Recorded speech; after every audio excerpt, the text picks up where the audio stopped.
McLean. Get Coach's Corner. You're listening to the Rugby Coaches Corner podcast with your host, Andy Plymer. For someone to explain. Bringing you up-to-date coaching concepts from the world of rugby. The distinction between these mandatory. Sharing ideas to make the game better. Welcome to episode number 6 of the Rugby Coaches Corner podcast. I'm joined by Tom Farrow, who is a performance coach and rugby combat consultant.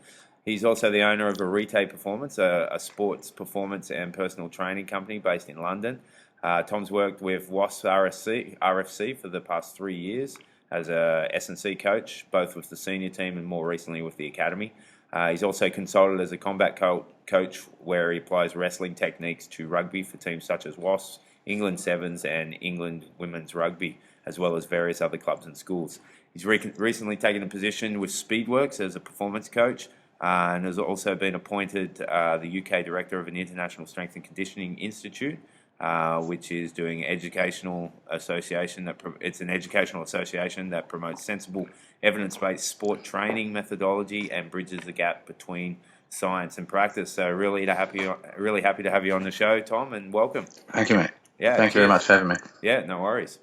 So what's it? You got a lot going on by the sounds of the introduction. What's your backstory over the last few years to get to you where you are now? So quite a long road is that I left school early and I doing the job. I started working as a quantity surveyor in the city, and so I did that for a year. So quite quickly realised into that year that I didn't like it and it wasn't really for me. And I at that point I had no idea what strength and conditioning was. All I knew was that I liked training a lot, and I sort of wanted to get into something around that. And I actually went to a training day at Wasps with Josh Lucy, and I think it was a maxi muscle competition. And while we were doing the training, this guy's out with Josh Lucy, and it turns out he was the strength and conditioning coach for Wasps. Well, I think maybe the intern strength and conditioning coach for Wasps at the time. So I thought, wow, that's pretty cool. He gets to, basically live the life of a professional rugby player without all the glory, but it's still not sitting in an office, and it looks like pretty good fun. So then I sort of set my sights on that, and then it was like a long road getting back to university. Went to a couple of different ones, eventually settled at St Mary's University and on the strength and conditioning science degree. Yep. And then graduated from there and was lucky enough to get an internship with Wasps, and then sort of just went up the ranks really from intern to junior to senior. And then when I left the seniors, Ian Taplin, who's head of performance there in the academy, asked me to take on the under-18s, S&C for the under-18s. I was already doing some combat work with the academy anyway, right. So I took that on as like a part-time role really, and then I finished that in July this year. Okay, great. Well, that's great, because the focus of the show that we discussed coming in was like S&C for pre-adolescents and adolescent athletes. Yeah, and that's you've obviously got experience in that. What are some of the myths and evidence-based facts about working with that age group? I'm not sure I'd classify things as myths as such, but I think there's definitely two extremes that we have to contend with really with young athletes, and one of them is that they're trained too hard, so they're trained as if they're adults, but then actually adults shouldn't be trained too hard either. It's a bit of a myth in itself that hard training is always good training. It's not true. And then the other end of the extreme is that they're hardly trained at all, in that they're almost too protected, I think, in that they don't get exposed to any stimulus to improve whatsoever. So obviously they're not adults, but I don't subscribe to the idea that means they shouldn't perform any sort of power or speed based move work in sort of some of the long term athlete development models suggest. In that some of the long term athlete development models sort of, because they have periods where strength is should be focused on based on their their peak height development, or just their point of maturation. Then people sometimes take that as then up until you've gone through those periods, then speed isn't trained in like sort of an old school linear, a long term linear periodization model. But the fact of the matter is they're just they're just biological beings trying to adapt to the environment around them. So if you don't send them a stimulus of power and speed, and that doesn't mean not, Olympic lifting or like heavy weights. It means jumping and sprinting. If you don't get them to do that often, they won't develop into fast, powerful athletes, which is what we want. That's the end game in rugby. It's a speed, power based sport. So I think it's really important. Something that's not done enough is enough jumps and just a focus on speed first, and then but strength underpins that. Strength's incredibly important, but it underpins that. We always have to have the end game in mind, and that for me is speed and power. Yeah, absolutely. I teach an exercise science course, and one of the questions I always get asked by kids and parents is strength. It's kind of like the autism and immunization myth that strength and conditioning stunts growth. Do you ever come across that one? Not so much now. I think that's definitely not working in Wasps. I think the obviously a lot of the parents are quite keen for their I know, I suppose they believe in the organisation enough that we're doing what's best for them. And there is a focus on educating the parents as well in some of the processes that we do. But I mean, I may be in conversations at parties and things like that, or socially, but not so much from parents anymore. I think most parents, especially in rugby, are quite come around to the idea that strength is important, and I think especially because a lot of them come from schools where rugby is massively popular, and even the schools will have a strength and conditioning program now. Yeah, they've moved on, and they realise the evidence-based stuff out there. Yeah. All right. So this age group, what are some of the because they're going to high school, they've got a lot of people pushing and pulling them in all different directions. What are some of the biggest challenges of working with this age group? Yeah, I think that exactly. I think when you've got a group of young players, some of them, might not actually want to be professional rugby players, and that's fine, and that's something you have to be aware of and work out the ones that really do and the ones that really don't, or not really don't, but maybe not so bothered, and then apply your attention appropriately. So and it's about trying to get the best out of everyone relative to where they want to be and where they are. So I think because of that, they can be harder to manage as a group, but in other ways, professional players can be harder to manage as a group as well, having managed both. I think I see a lot with young coaches that with young players is that they tend to get shouted at a lot, especially in gym environments. It doesn't come naturally to me as a coach to be a sort of authoritative shouty coach, not in the gym anyway. I think shouting is appropriate for conditioning where it's about an element of keeping them going. In the gym, I'm a lot more about being pretty quiet and paying attention, really. So something I stick to, or something, a quote I came across actually. I already coached in this manner, but I came across a quote that sort of demonstrates it quite well from Lao Tzu, who wrote the Book of Tao, and it was. It's when the country is ruled by a light hand, the people are simple. But when the country is ruled with a severity, the people are cunning. And I find that with young athletes to be quite true, especially when I took over the under-18s, is they're quite unruly. And I found that the first session they were probably quite well behaved just because I was a new coach, and they probably most of them knew that I'd come from the senior team as well. Second session, they're a little bit more unruly, a little bit more whingy, maybe might be the right word. And then third session, they were really whingy and I said we were doing some conditioning at the end of the session, and they're like, "Oh, what are we doing?" Sort of worried about what we're going to do. So I didn't say anything. I just let the session go and sort of watched and paid attention to who's the loud one, who's the mouthy one, who's the one that's sort of just getting on with it and keeping their head down. And then at the end of the session, I twisted the conditioning really, and it was going to be aerobic power, so it would have been a little bit more running based, but I made it a little bit more work capacity based in that it was just so we did things like lunges, bear crawls, sumo squats up a hill, and it was just long and continuous stuff. So it was a bit of it was there to create a bit of humility. And then after they were all finished, so when whoever finished, I said, okay, just go wait back inside, we're just going to have a chat before everyone goes. So we literally wait for the last person to finish. So then I got in and I put on the board a quote from Seneca, and it's "Excellence withers without adversity."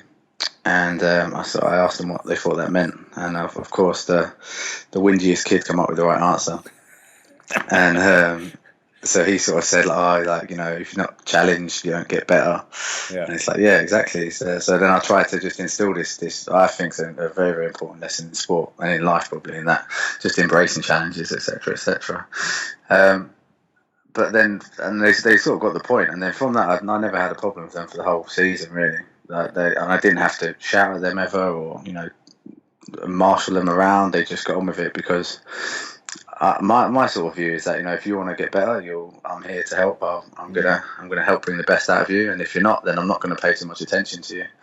I'm going to make sure you're doing everything safe, and but I'm not gonna force you out into something that you don't want to be. And then I think that's the key, is to find out the ones that sort of do want it but don't know how to bring it out of themselves. Yeah. The ones that genuinely they're interested in other things, and that's probably quite a hard thing to get right, and maybe you will get wrong, I suppose, as you're going about your way. Yeah. Oh, it's a good story, and it's a at times definitely a tough age group to work with, but yeah, you got them buying in, so that's awesome.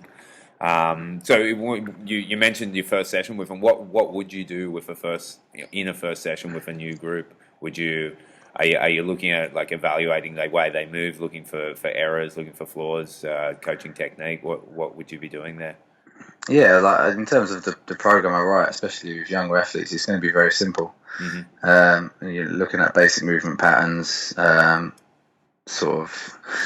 I think starting again, I usually start with most sessions with skipping, and skipping can tell you a lot about an athlete, in sort of their ankle stiffness and how athletic they are, in just a simple skipping on the spot. And then we'll do some jumps maybe. So skipping itself is about short contact times. That tells me about their ankle stiffness, and then something like a counter movement jump tells me about their ability to produce force or how explosive they are. And you can sort of eyeball who's explosive, who's not. Getting a bit of an idea like that, and then it's just basic movements, just your sort of quad dominant lower body, which like your squat or some variation of that, your posterior chain dominance movement. So it might be a Romanian deadlift, or I like to use with young athletes like a front loaded good morning. Yep. Hold a dumbbell at the chest, and then you use a wall behind them, so sort of teach them how to bring their hips back, and then you're cueing to teach the chest up. Okay. So then you see through that, and then you got your upper body push and your pull, and depending on the age, that might be that might all be body weight based, and then that's something I think you're probably not going to, depending on how big your group is, you're not going to get a great idea of how everyone moves, but you'll get a good idea of who's the key ones you need to look out for, who's really who really needs a lot of work, and then you sort of try and bring them up to speed as quickly as possible. Yeah. Okay. But a lot of it is more about like paying attention to the group, as I said, like how do they act with each other, who interacts with who, how do they interact, and who are going to be the challenges, and who are going to be the ones that you can sort of create as leaders and help you lead the group, really. Yeah. I think that's a lot more important, really. Yeah, absolutely. So you're more focused on things like behaviours and techniques rather than this urgency to put on muscle mass or anything like that. 100%. Yeah. I think like muscle mass at a young age, muscle mass and strength will open doors for players. Of course, every coach wants a big, strong player, but skill is the most important thing at the end of the day. Skill is the most important thing at any level, and I think that's especially my biggest thing I see wrong with S&C coaches is that it's become this profession in itself, so it's almost about validating itself as a profession, and that strength is the most important thing, and it's not, it never will be in any sport except for powerlifting and Olympic lifting and strongman, where strength is the most important thing, or those movements that we do in the gym are that's their sport. But in any sport where it's skill based, like rugby, fighting, football, it's skill, and it always will be. And I think every coach of whatever part you're focused on needs to appreciate that. Yeah, absolutely. Oh, great.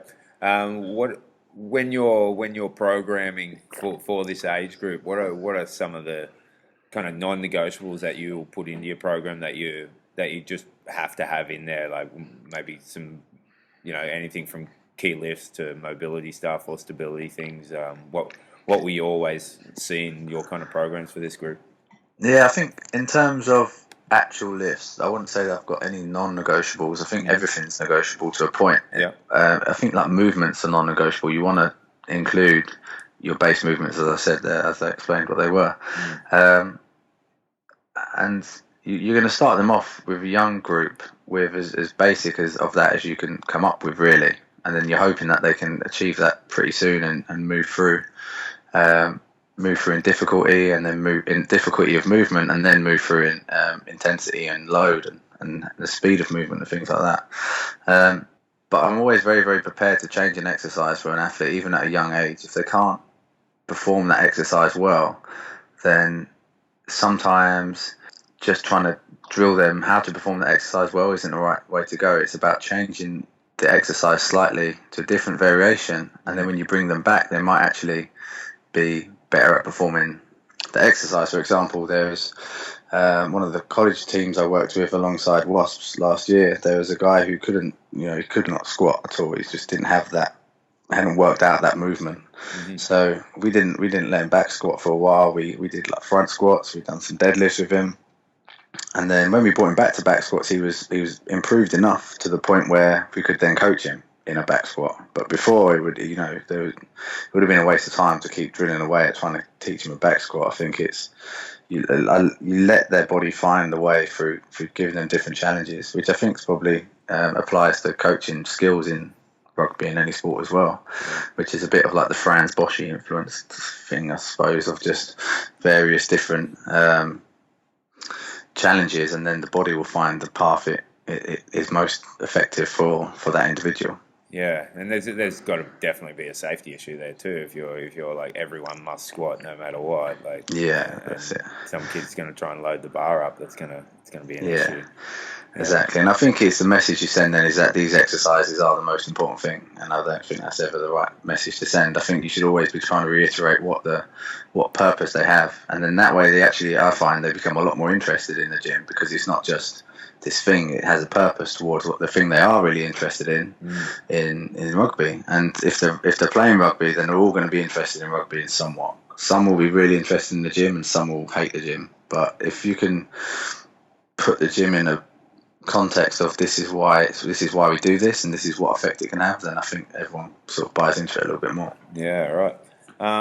So when you're programming for these guys at this age grade, are you looking at them position wise and then deciding what the program's going to look, or is it a bit more general, or how would you go about that? It's a lot more general.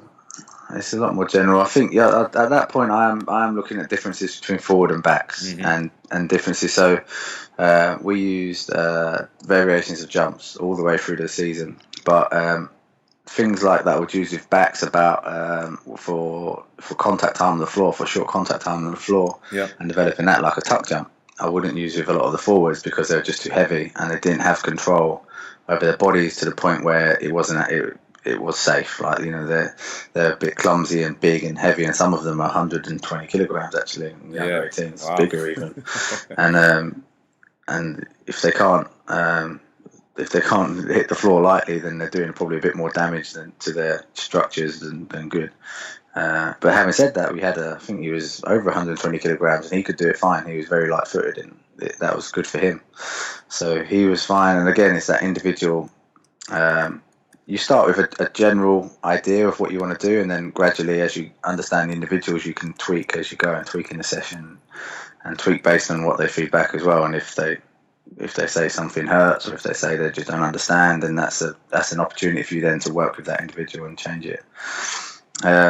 As I move towards older play, with my philosophy with seniors is very much to work on their strengths and based on their position and their personal strengths. As in, you have anaerobic dominant athletes and aerobic dominant athletes. Yep. So examples in professional levels would be someone like Ashley Johnson is a very anaerobic, power-based athlete. He's about breaking lines. He's never going to be about making 30 tackles a game. Yeah. So you want to bring his aerobic system up to a point of where it's not a weakness, but you really want to make him so he can break more lines and run even faster and be even more impactful like that.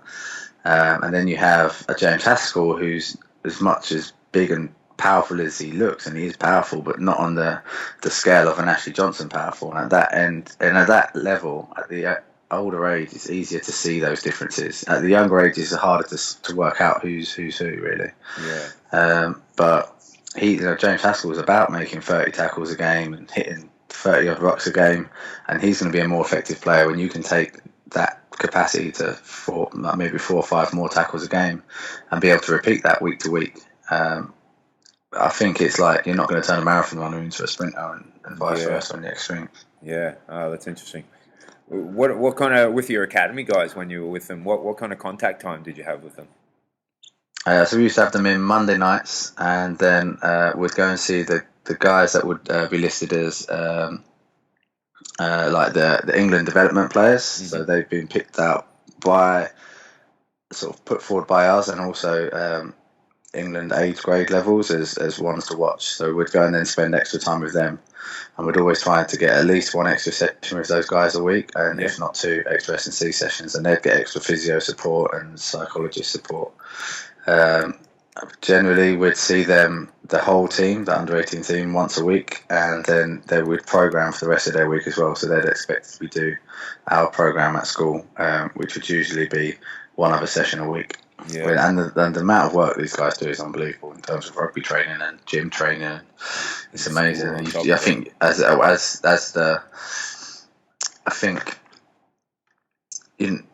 we just want to get the best out of the players. So we're in a position where we sort of can see maybe with some of the schools we're working with that what they're doing wasn't ideal for us, but we had to adapt to that and sometimes just lower the volumes and intensities that we were going to do, because if we didn't, they were just going to break, and that's no good to anyone. Yeah, I was going to ask about that. Is there ever, like, do you liaise with the schools and say, look, this is what we're doing? What are you guys doing all the time, and it's always trying to keep it. That relationship is really important, and the better that relationship is, the better it is for the player, and with the parents as well. That's a sort of a triumvirate of association that needs to be really strong in order for it to work best for the player, really. Yeah, absolutely. And what about, like, you just mentioned the sheer amount of work they do, both physically and mentally with school and everything like that. How do you monitor those kind of things? Do you do RPEs and wellness surveys and those kind of things? Or yeah, we used to do questionnaires, and I think because we got better at understanding the full school schedule, so it'd be actually quite on top of where they had real heavy periods of lots of games in a short amount of time.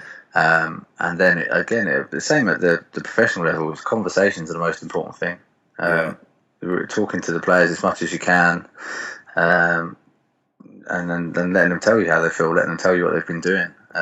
And the questionnaires are usually just a vehicle into opening up that conversation, and that's definitely what it was for us in the seniors. We had a daily questionnaire, but it was about opening up a conversation. And if they got good scores, we don't need to have a conversation. If they're towards the lower end, then okay, we're going to see what's up. Yeah, and sometimes they're more comfortable answering it on a questionnaire first, and then having the chat, and then that leads to the chat. Yeah, that's good. Just probably a more general question on strength and conditioning. What are kind of some of the common mistakes you're seeing in the strength and conditioning kind of community at this stage when it comes to rugby specifically? As I said before, not enough focus on power and speed, and not enough appreciation of what the end game is. I think there's lots and lots of coaches come across that are just taken up with this idea that strength is everything, and it's not. It's a very important thing, but it's a means to an end.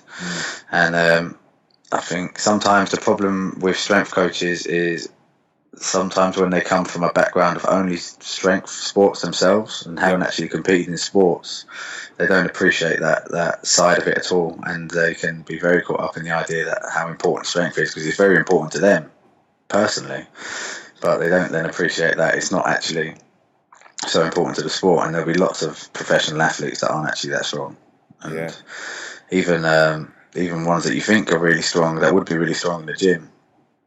A friend of mine worked with Sonny Bill Williams, and he said, I can't remember the numbers were specifically, but actually as big and as powerful as he is in the game, it doesn't actually translate to his gym work as compared to what some other athletes will, who actually aren't as powerful in the game.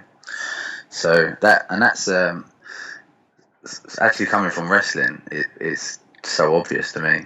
When I first started wrestling, I was up against a 60-kilogram guy, and he like, so he just beat the shit out of me, really. And it was like, that was very eye-opening, because I was about 100 kilograms at the time. Yeah. My strength and my size meant absolutely nothing, because he knew when exactly to apply force and where, and that's the most important thing. And that's exactly why guys can be very, very powerful in a rugby situation, but not in a gym situation. And you'll get small guys that have just understood where to put their body and time. And elite sport at any level, in any elite sport, is about timing and distancing. The absolute best athletes are the ones that understand time and distancing. And Floyd Mayweather's one of my examples of that. Is that I called it a little bit when he fought Manny Pacquiao. I didn't think he'd do it as well as he did, but it doesn't matter how fast Manny Pacquiao's hand speed is, because Mayweather's timing and distancing was superior. And that's something I learned through wrestling, but something also I learned painfully in boxing when I was young too. Fighting bigger guys that I was a lot faster than hand speed wise, but then they knew when to move out of the way, and then knew when to throw a punch. So I think the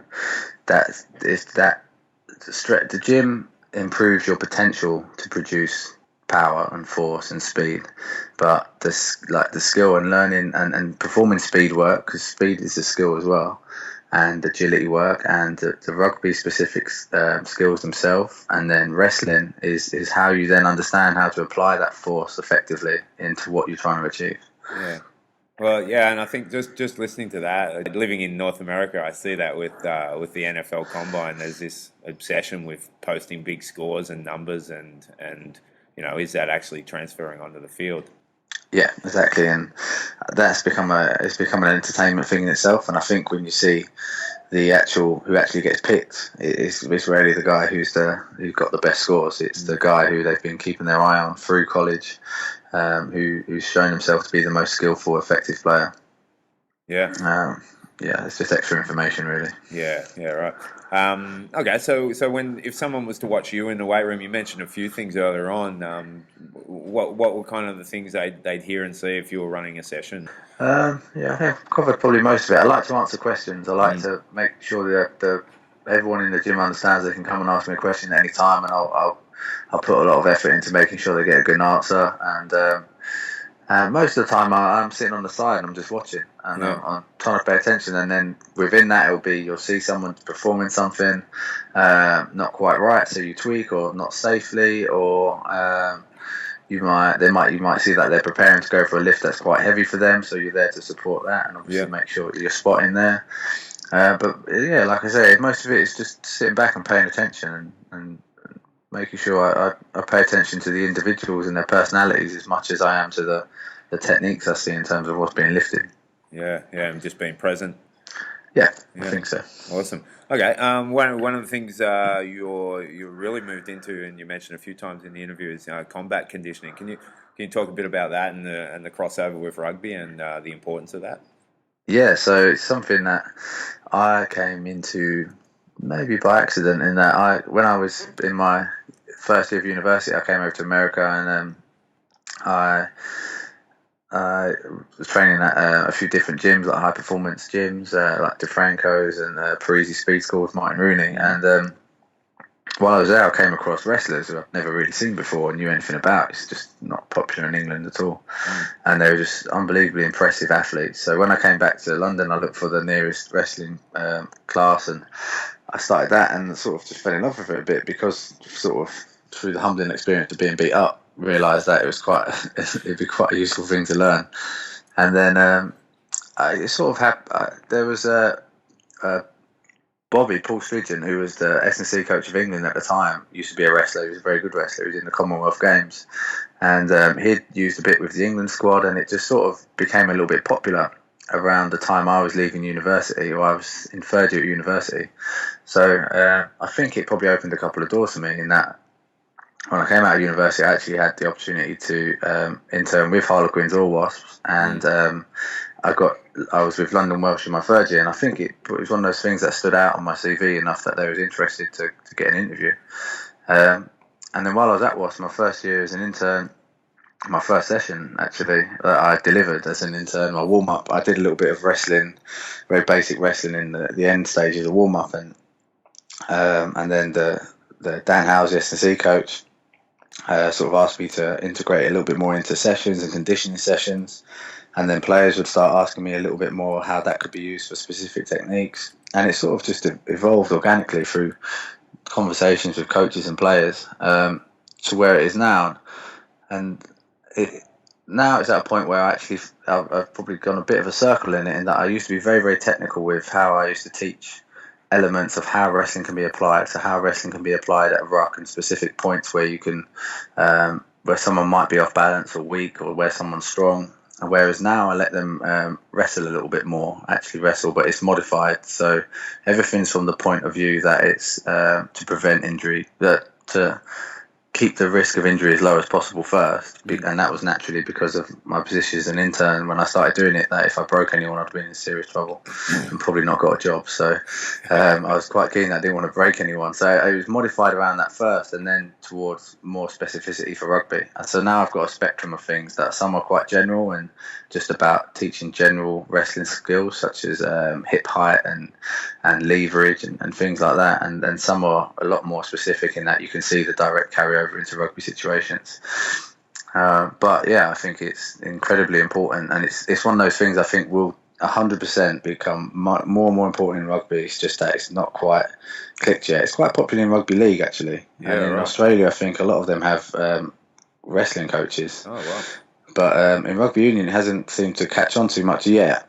But it's probably got more application there because it's more of an open game, in that each ruck is an open wrestling type situation, and each maul and each scrum, and it's got so much, and obviously tackles. There's so much application, but I don't think it's just not caught on yet. And I think the reason probably is that the places where rugby is very popular, wrestling isn't very popular. Yeah. Okay. So it'd be interesting to see what comes from America in that. I had a friend who was a coach in America who said that he was a rugby coach at Stanford.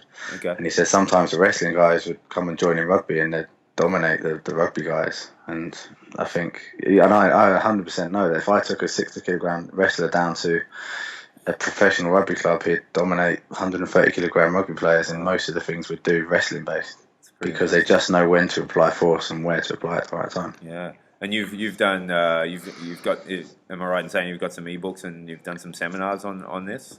Yeah, so I've basically finished writing up most of the ebook. I've sort of started popularising it a little bit this summer, and just put the contents page out on Twitter just to sort of get people's ideas on it.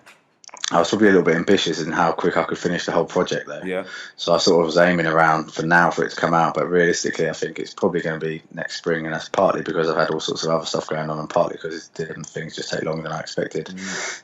So the ebook will probably realistically be out next spring. I'd hope to get some seminars in before then, and then they'll probably carry on all the way through the summer leading into the pre-season next year. All right, and how could people get hold of that ebook?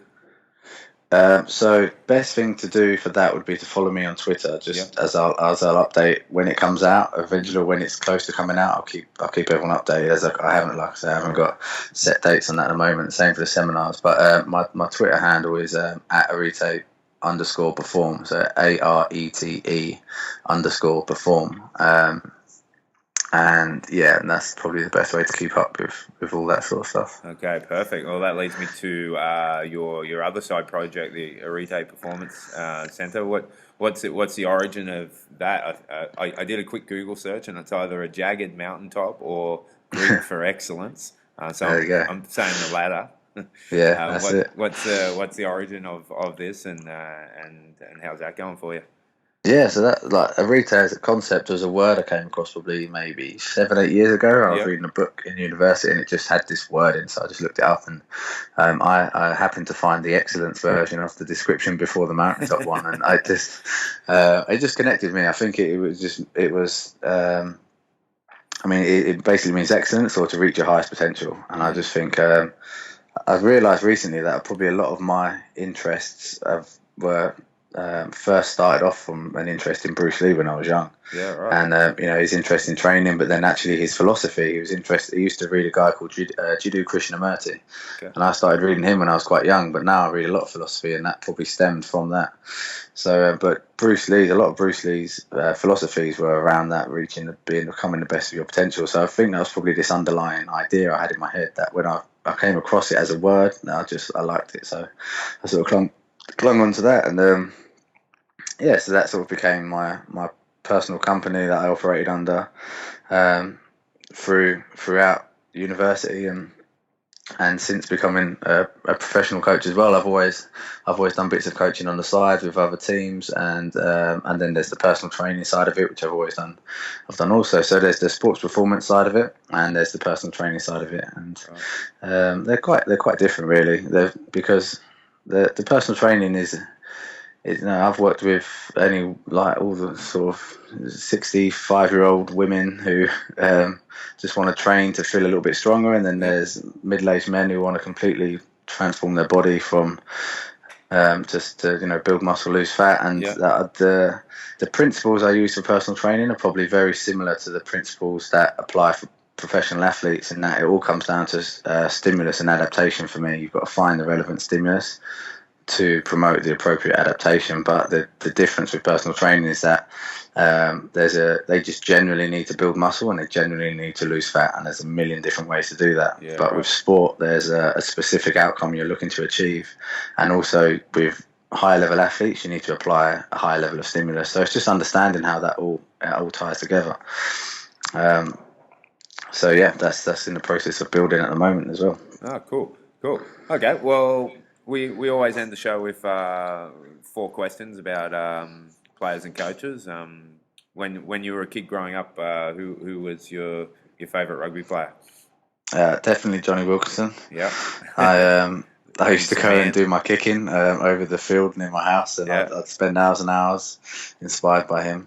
Did you have the hands held up tight like he does? And no, I had. I was also, from a younger age, I was influenced. I was a big fan of David Beckham in football, so my kicking posture probably actually mimicked his free kick posture more than it did Johnny Wilkinson. So it's sort of amalgamation of my 2 heroes. Yeah, his autobiography is amazing. I don't know if you've read it or not, but I've read his first one. I've actually got it here looking at me. The white one. Yeah, exactly. I haven't read it. I read the first one that was with Steve Black, and it was talking about Buddhism and quantum physics. Right. No, I can't remember if that was his biography or if it was just a book about that. But that was really cool. But I've got this one. I haven't actually read it. It's just called Johnny, right? That's the one. I've got it. Yeah, it's a beauty, and just the amount of work that went into his kicking, it's unbelievable. Oh, he's a very, very interesting guy. Yeah. And even though he crushed our hearts in the World Cup, Australia, I can't help but just respect rate him. him. I just think he's amazing. Yeah, he's fantastic. What he went on to do in Toulon was incredible.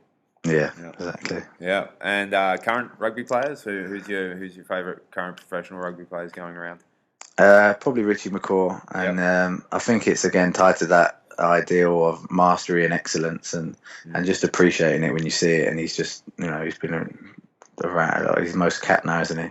Yeah, absolutely. All black, and he's a fantastic player. And the story that actually come from the book. What's the All Black book called that came? Legacy. Yeah, Legacy. Yeah, great. We had a talk with the guy who wrote that at Wasps, and he told the story of Richie McCaw and how he wrote down his goal to become the best All Black or one of the best players. And it's just amazing to hear that story when someone has actually achieved what they set out to do. I think it's very inspiring, but also the way he plays the game is fantastic. He's a brilliant player. Also, Dan Carter was one of the players I loved when I was young, and he's still there. He's doing it, and it'd be good maybe to see the last of him in this World Cup. So you're jumping on the winners, eh? You're like the World Cup winner Johnny Wilkinson, and then when the All Blacks start going well, boring, love winners, and but definitely. I think, to be honest, it is that I think I do have an appreciation of this ideal of excellence. I think it's amazing when you see it. I think we all appreciate it when we see it, and absolutely, it's always good to watch. Yeah, for sure. And okay, what about rugby coaches? Who are some of the kind of high-end kind of professional rugby coaches that you've come across or you watch from a distance that you like what they're doing? Yeah, so one that name's cropped up a lot in conversations with other coaches and guys that I think worked with him as well is Wayne Smith. Yeah. Who's with he's not with the All Blacks, he's with the Chiefs now, isn't he?